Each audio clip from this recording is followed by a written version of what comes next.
Po oslave Medzinárodného dňa žien v Piešťanskom dome umenia sme sa spýtali pána predsedu vládnej strany Smer sociálna demokracia a predsedu vlády Slovenskej republiky Roberta Fica, s akým posolstvom prišiel do Piešťan, čo bolo zámerom akcie, ktorú zorganizoval spolu so svojimi straníckymi kolegami pre slovenské ženy.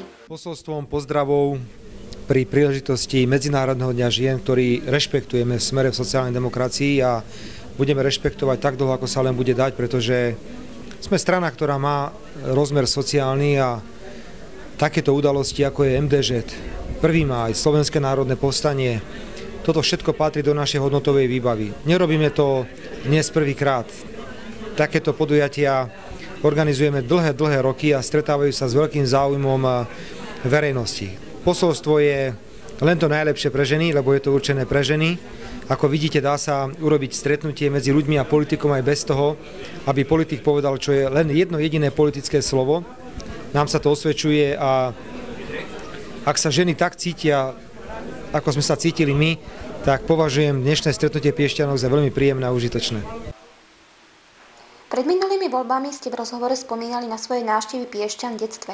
Ako sa z vášho pohľadu odtedy zmenili? Dnes som to nehovoril, že som navštevoval Piešťany, ale navštevoval som Piešťany minule. Som to, myslím, hovoril minulý rok alebo kedy. Bolo tu dokonca jedno pekné dievča v Piešťanoch, ktoré som spoznal na jednom zahraničnom zájazde. Čiže mal som nejaké dôvody sem prísť ako ešte stredoškolák. Piešťany sú mesto, ktoré sa dynamicky rozvíja a má obrovskú perspektívu, najmä kvôli cestovnému ruchu a kúpeľníctvu.